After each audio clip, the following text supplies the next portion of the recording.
Hey everyone, this is Small Joyful Things.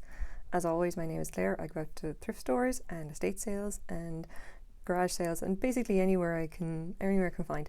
I find small things that either make me feel happy or that could tell me a story, and I take them home, find out everything I can about them, and then tell you guys about them. So here's what we got today. I have this. Now, before you get excited, this is not Moser. Let's measure up. It is about 7 inches.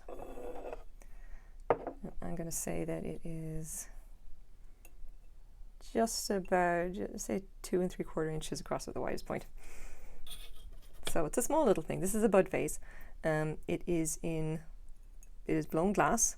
It has been enameled as well. And there's a certain amount of gilt, although there is a little bit of kind of damage there to the rim where it's kind of rubbed off a bit. Okay, I bought this for $2 at a thrift store. And I initially picked this up because I looked at that and thought, oh my God, that is a Moser bud vase in the middle of a thrift store for $2. How could I possibly not? And then I looked at it a little bit more closely, realized what it was, and then just got a little bit sad. But I bought it anyway because I wanted to show it to you guys. So first of all, just to recap, if you know Czech, like 20th century glass, you'll know Moser. They are the guys who essentially make glass for kings. The stuff they do is incredibly high quality, and it's delicate, it's beautiful, and there's a lot of this thing. There'll be like green and enamel and gold, and there's a lot of floral patterns. The Moser glass is universally beautiful and has a quality the like of which you cannot possibly describe. Anyway, this is not Moser. I'm going to show you.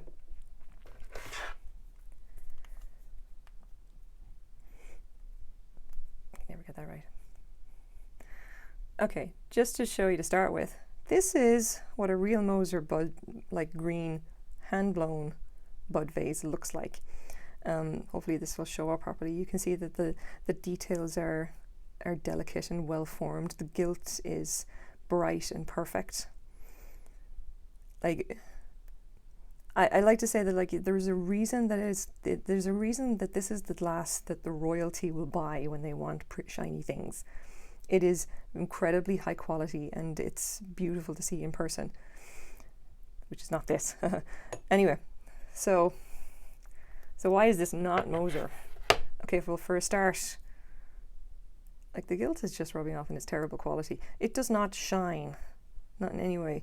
The enamel design here at the top, you can see that it's just, if somebody did this, they did not do a very good job. It was a bit kind of a slapdash.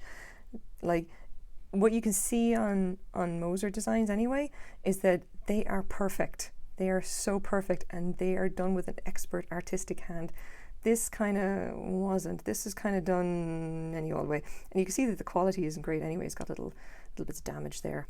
As well as that, these designs on a real Moser bud vase would actually be real, like they'd be properly gold, not this yellow color. You can just about see me in the reflection. Hi. Like, not to say that this isn't kind of a nice, pretty little vase anyway. It's just not Moser because, like, Moser is very, very high quality and this clearly isn't. This is kind of, this is like your department store vase if you just want something that's got, some flowers on it and whatever. So it's nice, but it's not, it's got that enamel on it. That's never going to come off, by the way. That's an actual production thing. Whoever was painting this messed up and just got some paint there and then didn't even wipe it off. I mean, yeah, what are you going to do? So anyway, I bought this for $2 because I saw it and thought, you know what, like once I realized that it just didn't have the quality of Moser, I just thought, okay, well, I want to find out what it is anyway. I want to know who made this, who was trying to ape the design of Moser. And it turns out you can actually find these. Here they are. It is Nasco, Japan. So this is probably vintage. This is going to be like mid 20th century, let's say the 60s or the 70s. And it just so happens that we have an example here. 2 Nasco green translucent vases, bud vases with the design and everything on there, and it has a very similar kind of a look to it. as this one has. You can see it's got like, it has the gilt on top, it has the band that goes all the way around the neck right here. It has that flat piece of color that shines. It's got the flower detail there, the same line, like it's even a very similar shape. So I'm pretty confident in saying that this is from Nasco. This is imported from Japan into North America. I would have originally had a paper label on it somewhere to say, oh hey, this isn't a Nasco, you know, whatever, made in Japan. And there you go. So yeah, Nasco again. They basically, it might have actually be the Kame glassworks again, although to be honest, I say probably not, because I have another vase by Kame from Nasco, which is the red, white and blue swirl vase, and that one is far, far better quality than this. So I don't know, make of that what you will. Anyway, I kind of feel that this is like, this also tells the story, even if it's not like the story that we wanted to tell. And it's telling us that, like, obviously Nasco Japan saw the popularity of mid-century Czech glass and thought, you know what, we can also do that, and obviously they did. This would have been the Moser vase for people who can't afford to spend thousands of dollars on glassware. And yeah, it is what it is now. So, am I going to keep this? No, I'm not. For $2, I don't feel like I think it's instructive. I think it's nice that I got it and had a chance to present it to you guys, just to show you like the difference between this and that. Bearing in mind that I do actually have a Moser decanter. I said at the time I was filming this video, I still have my Moser decanter. I can very easily compare the enamel work on that to this vase, and the difference is stark. And I promise you, it is very, very, very different. I really do think that Moser, the quality of Moser is unmistakable, and it is definitely not this. So what am I going to do with this? I am probably going to donate this back to a thrift store.